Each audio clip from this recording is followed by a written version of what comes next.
Yeah.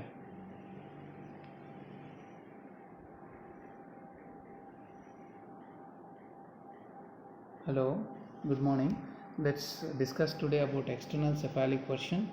A reduction of incidence of breech presentation have become more important, and breech corresponding to 3 to 4% of all term deliveries and C-section for breech that is increased markedly in the last 20 years, safer for the fetus and of similar safety to the mother, that is term breech tile. Impact of ECV and the incidence of breech presentation at delivery. ECV reduces the chance of breech presentation at delivery. Spontaneous version 8%. Spontaneous version after unsuccessful ECV 5%. Success rates of external cephalic version, that is around 30 to 80%. Spontaneous reversion to breech after successful ECV 5%. Effect of ECV on C-section rate. ECV lowers the C-section rate. Labor with a cephalic presentation following ECV is associated with a higher rate of obstetric intervention than when ECV has not been required. The risk difference is 17%. Success rate of ECV is around 50%, but it can vary from 30 to 80%. Nulliparous it is around 40%, and multiparous it is around 60%. The factors affecting the success is race, parity, uterine tone, Leica volume, engagement of the breech, whether the head is palpable, use of tocolysis. The highest success rate, multiparous, non-white woman, relaxed uterus, breech is not engaged, head is easily palpable, increasing the Leica volume. Very high Leica may be associated with a spontaneous reversion.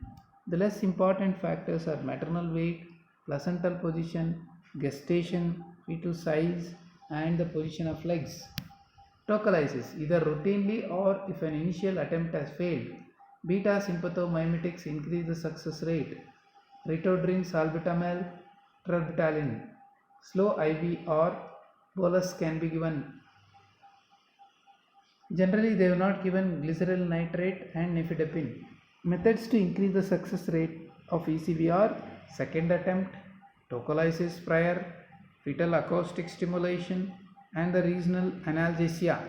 Success rate is evident with epidural but not spinal, as maternal pain might indicate a complication.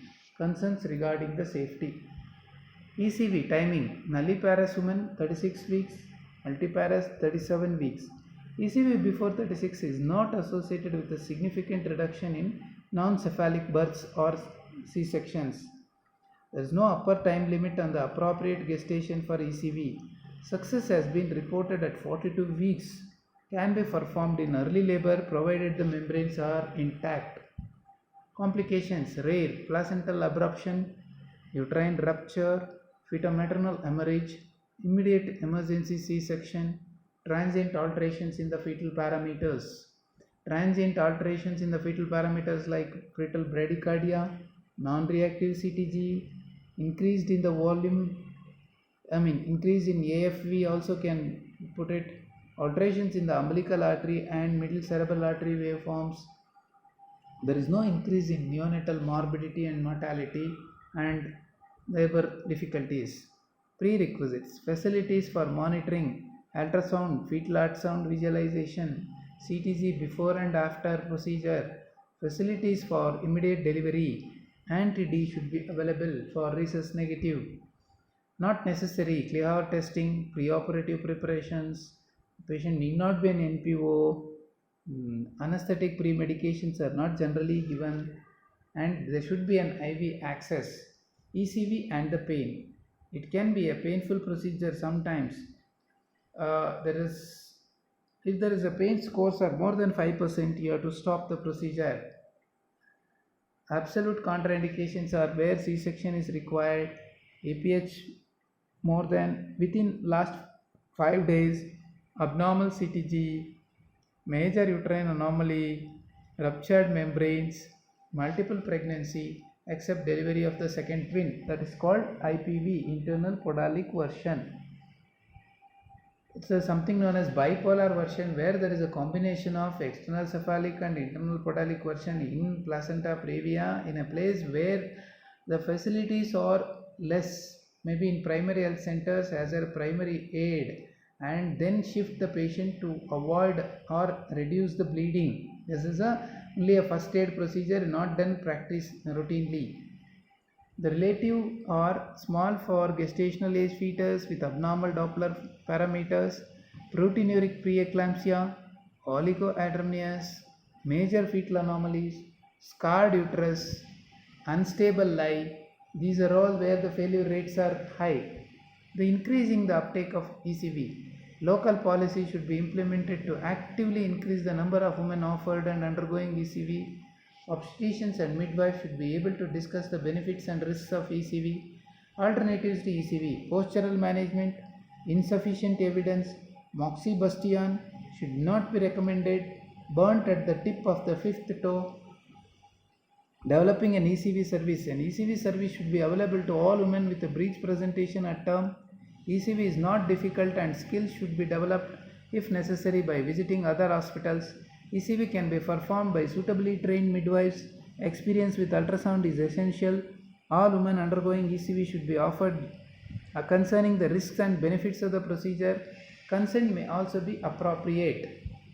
The scores to predict the success are parity, more than 2, placenta, dilatation, expected fetal weight, and the station. The score is 1 to 2, that means it is 0% success, and 9 to 10, it is 100% success. The other indicators are head palpable, breech unengagement, symphysiofundal height, then the uterine relaxation. Procedure per se. Prepare for the possibility of C-section. Ultrasound, confirm breech, check growth, AFV, fetal anomalies, NST. ECV can be performed with 2 operators.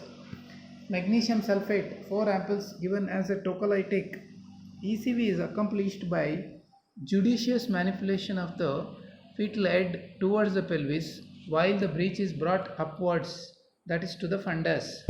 So this is how the procedure per se is done, whereas the non-cephalic convert into cephalic by the somersault techniques, by the movement. Following ECV, the repeat NST has to be done. Administer anti-DE in whom Rh negative. Be prepared for an unsuccessful ECV. Some physician induce labors following successful ECV. Thank you.